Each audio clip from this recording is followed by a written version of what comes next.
Boa tarde, quinto ano. Vamos começar aí nossa aula de hoje. História e Geografia. Gente, hoje eu tive muita dificuldade para poder gravar o vídeo. Peço desculpa aí para vocês. Meu celular não tá comportando mais, o outro celular que eu tentei não tá comportando. Aí tentei uma outra forma para gravar para vocês, só que a internet não tá ajudando. Eu tô tentando dar o meu melhor. Então vamos lá então. Nós vamos ter aula de História e Geografia hoje.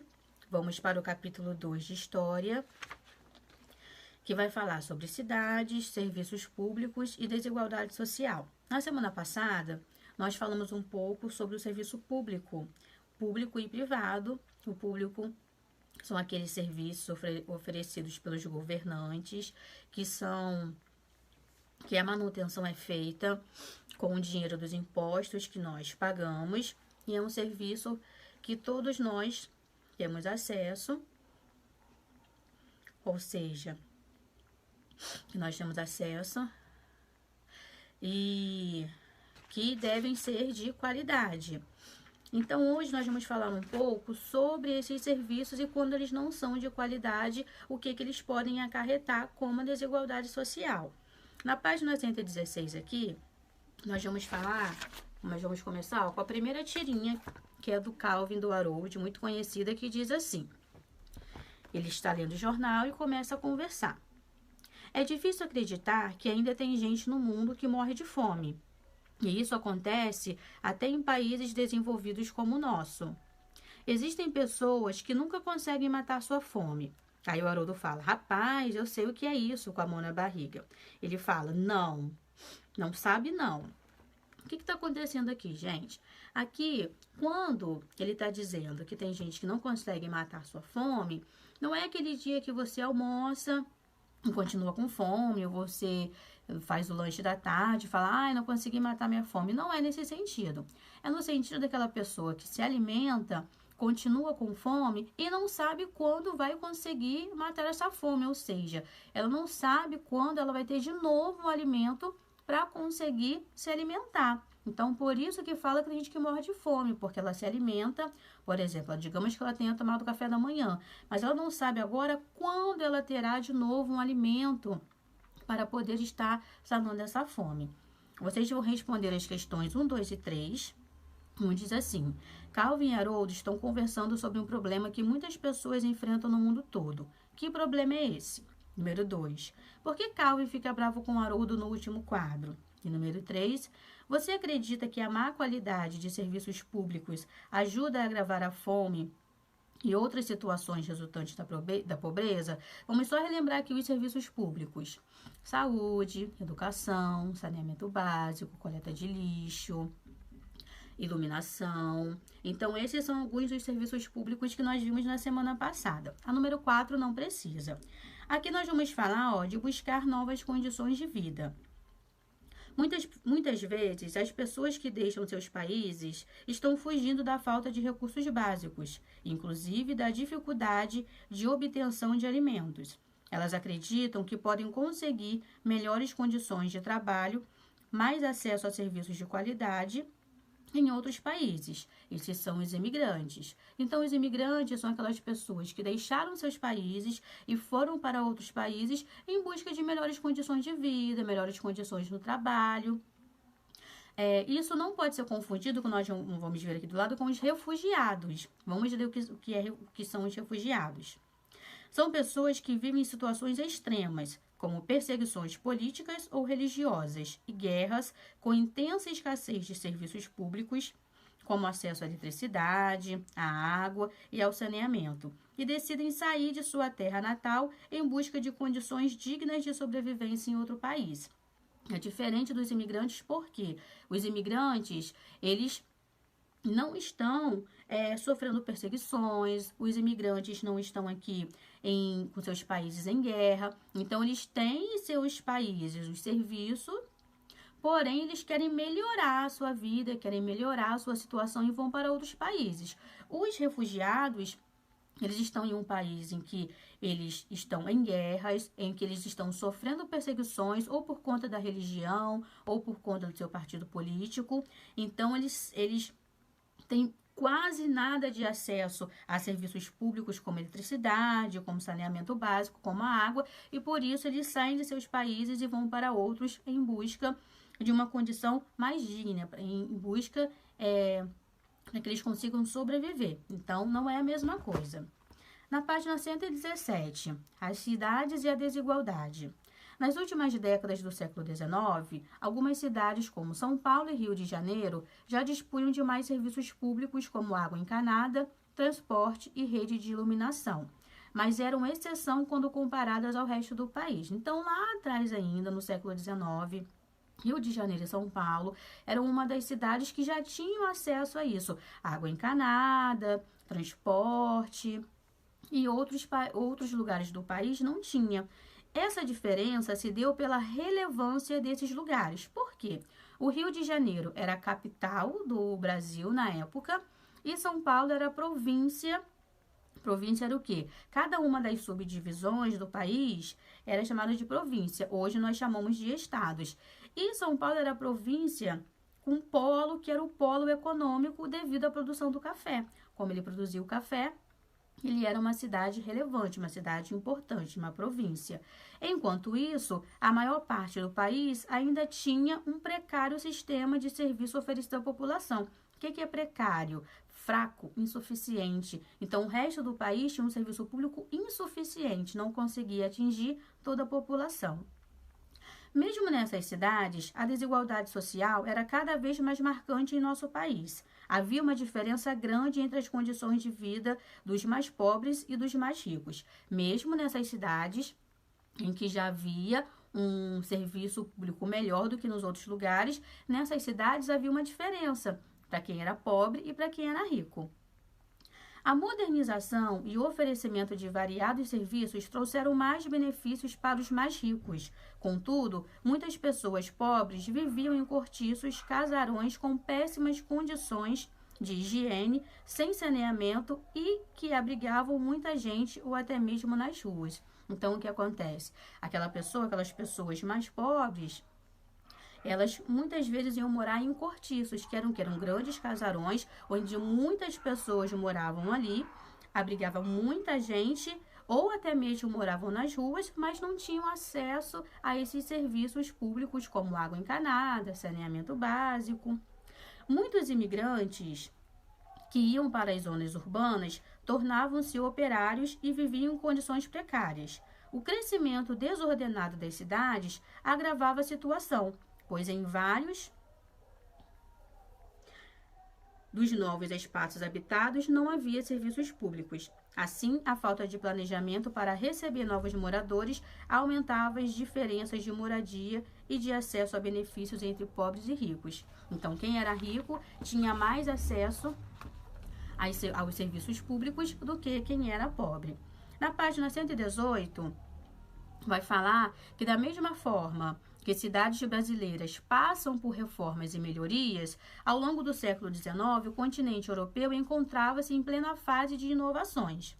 Paris, na França, passou por um projeto de reurbanização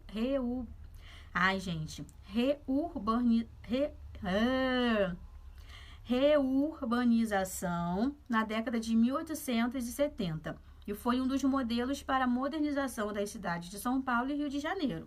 Naquela época, vários artistas franceses fizeram desenhos sobre como acreditavam que estaria Paris no ano de 2000. Em algumas imagens, nós vamos notar como eles imaginavam. Então, o que vocês vão fazer aqui? Vocês vão imaginar as gravuras da época e vão imaginar o Brasil atual, o Paris atual. Depois que vocês observarem, vocês vão responder as questões 1 e 2. 1. Quais serviços nós podemos encontrar nas imagens? E 2. Quais foram as soluções imaginadas pelos artistas para os possíveis problemas urbanos que Paris enfrentaria nos anos 2000, ok?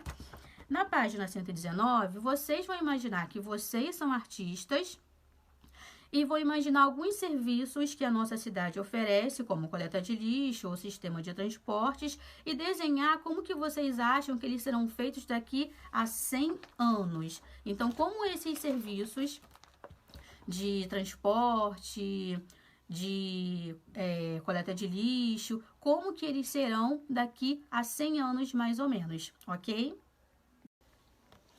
Continuando, então, aqui na página 120, nós vamos falar da manutenção das desigualdades desde o século XIX.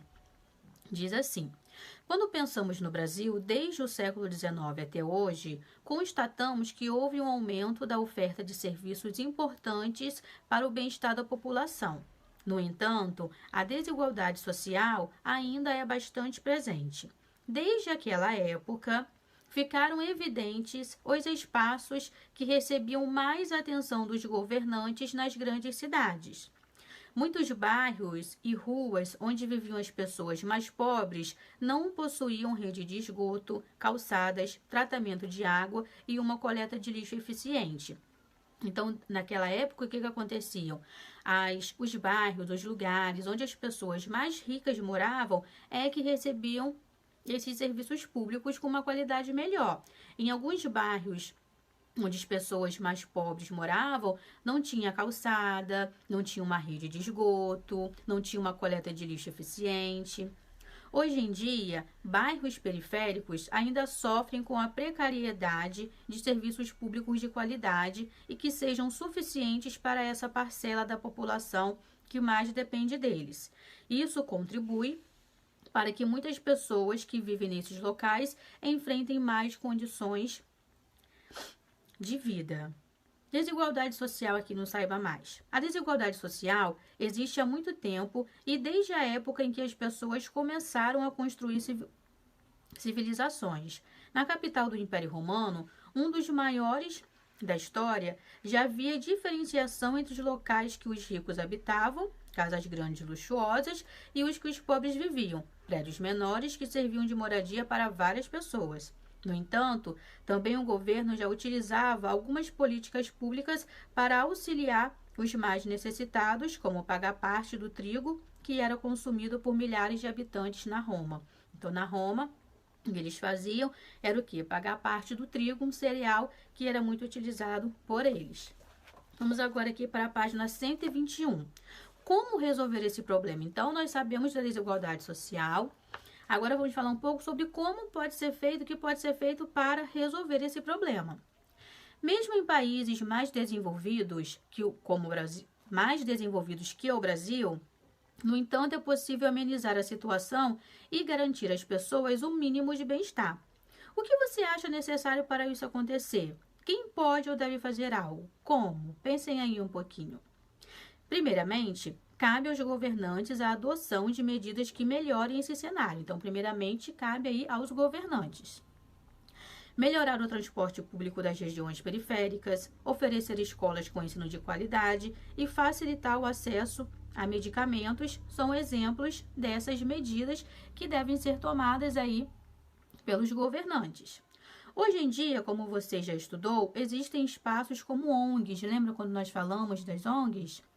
Onde podemos auxiliar pessoas que vivem em condições difíceis e redes sociais nas quais é possível atingir muitas pessoas e denunciar serviços públicos precários. É importante também que a população pesquise sobre os projetos dos candidatos às eleições antes de escolher em quem votar. Assim é possível saber o que eles planejam fazer para oferecer serviços de qualidade e condições mínimas para o bem-estar de todos. Então, começando aí com os governantes, oferecer um melhor transporte público de qualidade, educação de qualidade. Aí existe também as ONGs, as redes sociais que a gente pode denunciar quando esses serviços não estão sendo prestados. E é importante também que a população, que nós, não somente em época de eleição, mas pesquisar sobre os projetos dos candidatos antes de escolher em quem votar, não é?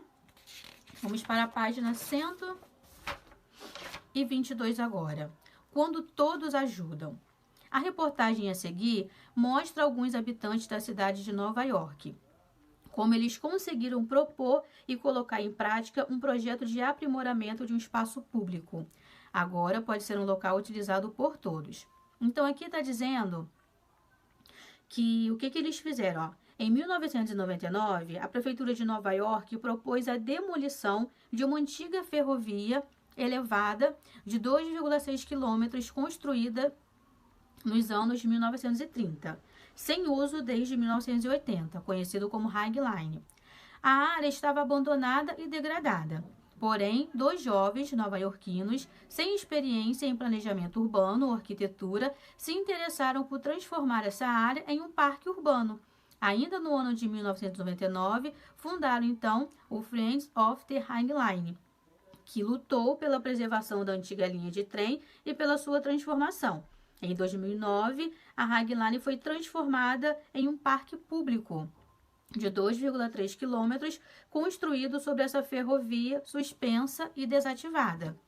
Atualmente, sua conservação é mantida pelo apoio da New York City, uma entidade sem fins lucrativos que trabalha para garantir que o parque se mantenha como espaço público para todos os cidadãos e visitantes de Nova York. A prefeitura cuida da segurança do local.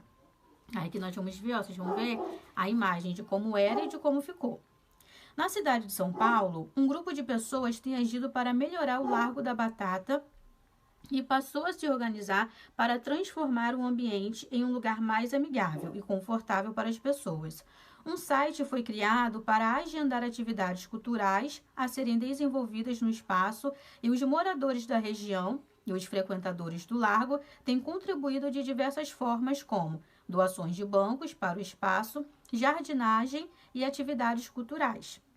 Assim como em Nova York, a população fez parcerias com a prefeitura e tem conseguido transformar o espaço em um local melhor para a sobrevivência das pessoas. Então, aí algumas atitudes, não é? Vamos para as outras atividades, página 123. Vocês vão completar, na número 1, a tabelinha, com a definição, ó, desigualdade social. O que é desigualdade social? Como que a gente percebia a desigualdade social no século XIX? Como que nós podemos perceber a desigualdade social hoje e como que a desigualdade social pode ser diminuída? Na número 2, vocês vão ler esse textinho e responder somente a questão A. Depois, página 124.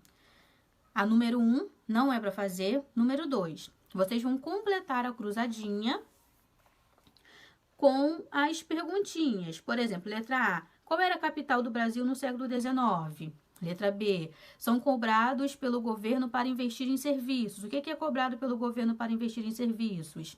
Letra C. Pessoas que saem do seu país por causa de uma guerra ou por dificuldades de sobrevivência, como que eles são chamados. D. Cidade que se modernizou devido à produção do café. Qual foi a cidade brasileira que se modernizou por conta da atividade do café? Produção. E. Espaço público criado em Nova York no lugar de uma antiga ferrovia. Qual foi o espaço público? F. Cereal oferecido pelos imperadores romanos à população. E G. Casarões sem higiene e saneamento básico do século XIX. Como que eram chamados esses casarões? Agora, vocês vão para a página 125, que diz assim. Na página 122, você teve contato com a história de algumas pessoas que resolveram se unir para transformar um local público, utilizado em um lugar que serviria a todos. E na sua cidade, você consegue pensar em algum espaço público abandonado ou pouco utilizado que poderia ser melhorado ou até transformado? Fala para se reunir com um colega, mas vocês não vão se reunir com um colega. Vocês vão imaginar um espaço que tenha na nossa cidade, que seja pouco utilizado ou que não é mais utilizado, e vocês vão pensar como que vocês podem transformar esse espaço. Por exemplo, vocês querem que ele continue com a função atual ou deve ganhar uma outra função? Onde ele fica, muitas pessoas vão ali, e quais seriam os pontos de mudança? Então, vocês vão fazer o desenho e vão escrever aqui embaixo, sozinhos, tá bom? Então, aqui, nós terminamos a nossa aula de história. Vocês vão fazer, depois me enviar a foto. E nós vamos para geografia agora. Vamos agora para a geografia, capítulo 2 também. Nós vamos falar de um assunto que nós já até falamos em outras oportunidades, em outras aulas, que são as alterações humanas na natureza. Então, começando aqui na página 160, diz assim: as transformações da natureza muitas vezes não nos são perceptíveis. Perceptíveis é o quê? Nós não conseguimos perceber. Porém, o nosso planeta está em constante transformação. Ao longo dos nossos Ao longo dos anos, o solo se movimenta e os continentes se separam ou se juntam. O nível do mar aumenta ou diminui, de acordo com a variação do clima na Terra. Os rios, os lagos, as plantas, os animais também se transformam. A lagarta vira borboleta. Um rio pode secar ou aumentar de volume, de acordo com a época do ano e a quantidade de chuvas. Assim como a natureza se transforma, as sociedades também se modificam ao longo dos anos. As ideias mudam, assim como os costumes, o pensamento e a organização de um povo que habita determinado lugar. Isso se reflete diretamente nas paisagens que nos cercam. Aí aqui, ó, nós temos duas imagens. A primeira está mostrando as águas das chuvas que escavam o solo formando leitos, e embaixo as pirâmides do Egito, que são uma herança para o povo que viveu de maneira completamente diferente da nossa. Agora aqui na página 161, vai ter a primeira atividade que diz assim, é um diálogo entre pai e filho. O pai diz assim para o filho: "E meu filho, isso aconteceu há 30 anos. Seu avô contratou o seu antenor, mestre de obras, conhecido da família, para construir essa casa. Antes, este lugar só era mato." Aí o filho responde: "Pai," porque ele está falando isso porque ele vai perguntar quem construiu a casa deles. "A casa do Davi foi construída há muito tempo, em um local onde antes só havia mato, como o pai dele afirmou. O lugar onde você mora já passou por muitas transformações ao longo do tempo? Então, na número 1, vocês vão conversar com os familiares de vocês e perguntar se eles lembram como era o espaço antes da construção da casa onde vocês moram. Na número 2, não vai precisar fazer, porque seria para comparar as respostas." Página 162. Diferentes paisagens no espaço geográfico. Como vimos em anos anteriores, o espaço geográfico é classificado em 2 tipos de paisagem. Aquela que ainda não sofreu alterações por parte dos seres humanos, que é a paisagem natural, e aquela que modificamos para nosso proveito, que é a paisagem cultural ou modificada. Aqui tem 2 exemplos de paisagens no nosso território brasileiro. A primeira é em Fernando de Noronha e a segunda é a Chapada Diamantina. Então, vocês podem perceber que elas são bem diferentes. 163. Atualmente, existem poucas paisagens naturais, isto é, sem nenhuma intervenção humana, seja para a construção de moradias, seja para a exploração de recursos naturais. Após sofrerem modificações pelos seres humanos, as paisagens naturais passam a ser chamadas de paisagem cultural. Aqui nós temos 2 imagens de paisagens culturais no território brasileiro. A primeira é lá nas Cataratas do Iguaçu. O que foi modificado aqui, ó? Essa passarela, onde as pessoas passam para observar as Cataratas do Iguaçu, que são lindas, por sinal. E embaixo nós temos a imagem do Teatro Amazonas, que é uma das maiores transformações humanas na paisagem da cidade, fica lá em Manaus. 164. Impactos positivos e negativos. Uma coisa que eu sempre falo, tudo tem seu lado bom e seu lado ruim. É possível observar que os seres humanos necessitam transformar o espaço em que vivem. As alterações realizadas no espaço natural podem ter aspectos positivos e negativos. Por esse motivo, tornou-se obrigatória em praticamente todos os países, no Brasil inclusive, a realização de estudos antes da realização de uma obra.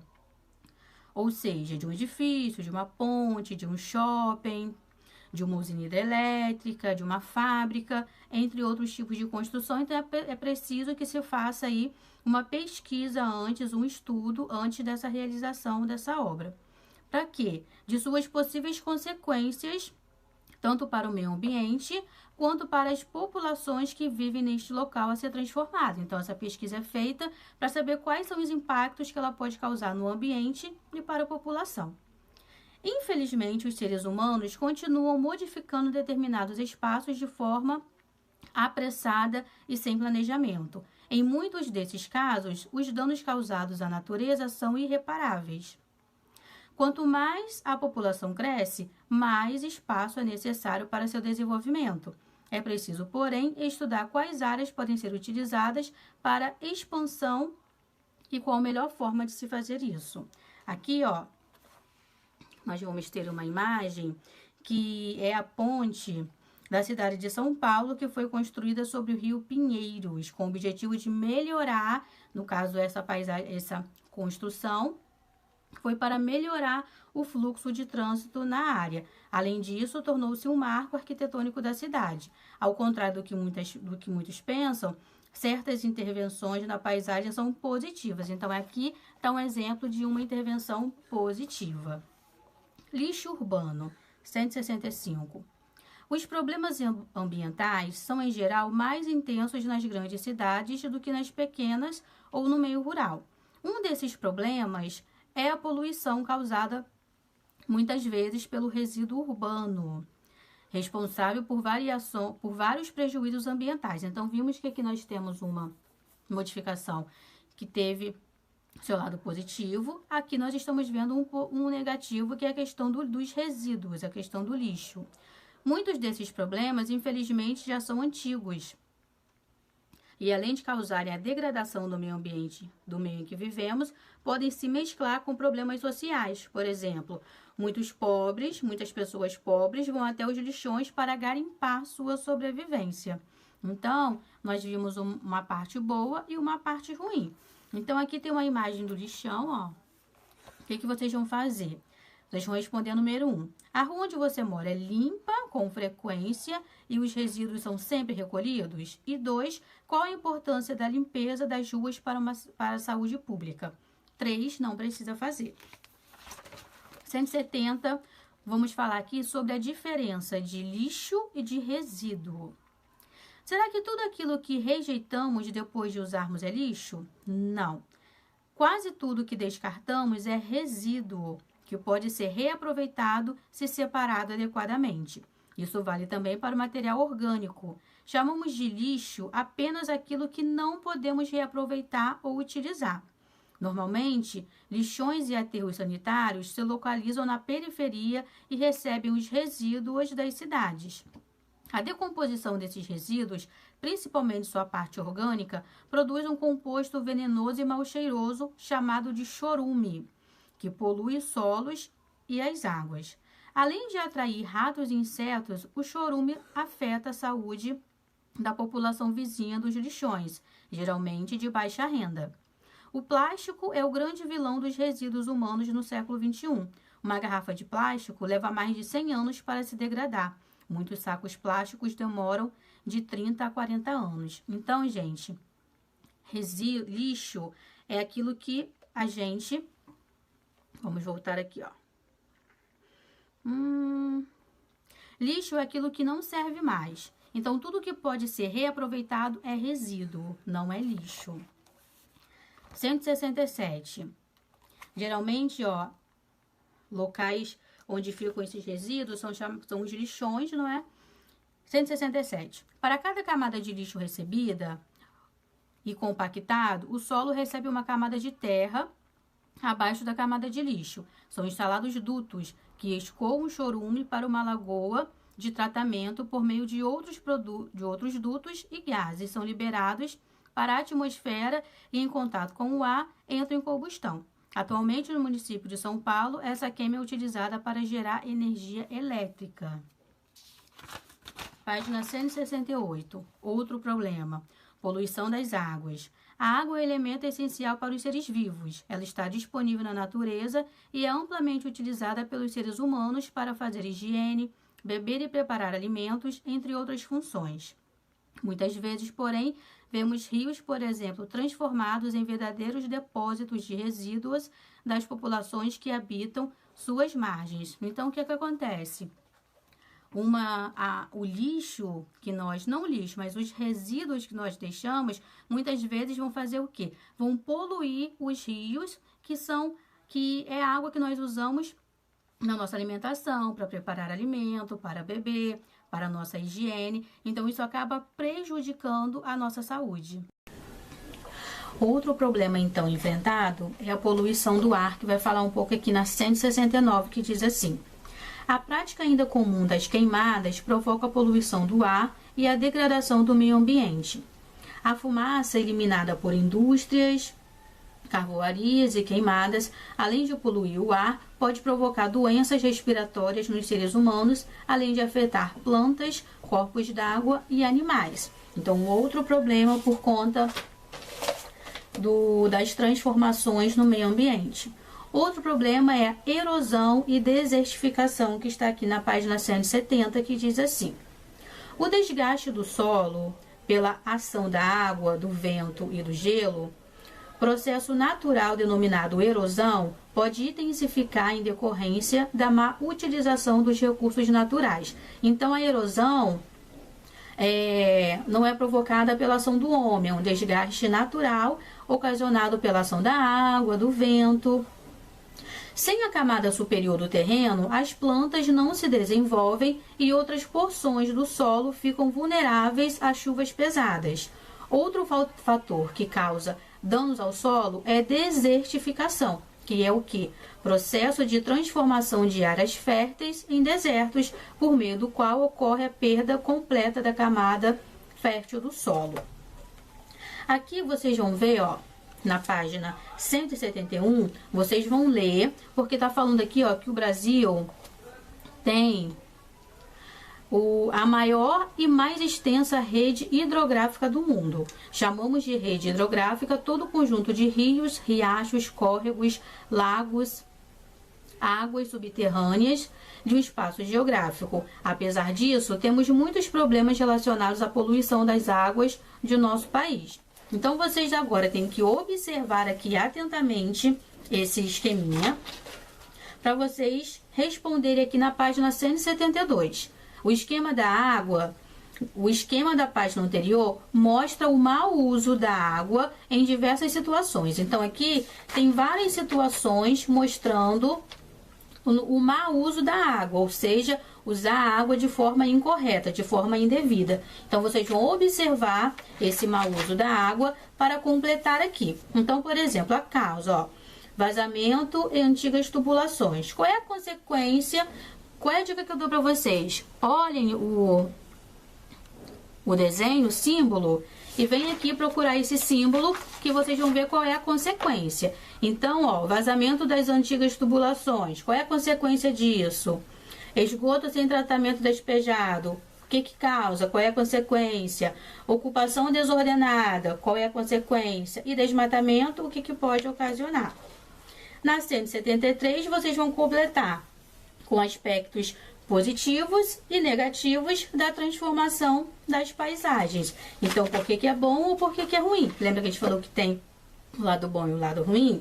Já na página 174, vocês vão estar dizendo assim: as cidades não são todas iguais, elas se diferenciam uma das outras pelo tamanho, pelo clima, pela localização, entre outros fatores. Então, vocês vão preencher aqui essa fichinha, são respostas pessoais.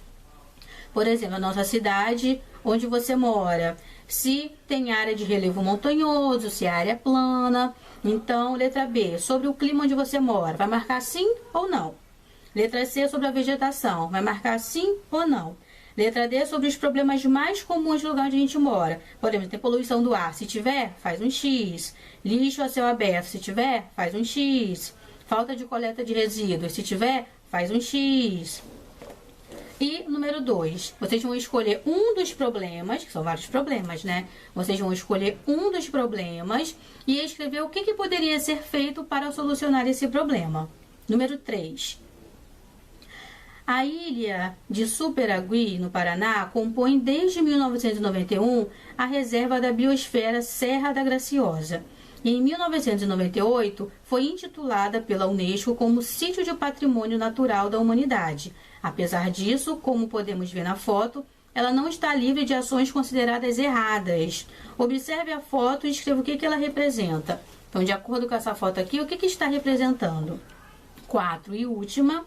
Em sua opinião, as mudanças que ocorrem no espaço geográfico podem trazer problemas para os moradores de determinado local? Explique. Então, vocês vão explicar se as mudanças que ocorrem no espaço geográfico se podem trazer problemas para os moradores. Então, quando vocês fizerem me envie a foto. Por hoje é só isso. Beijo e bom fim de semana.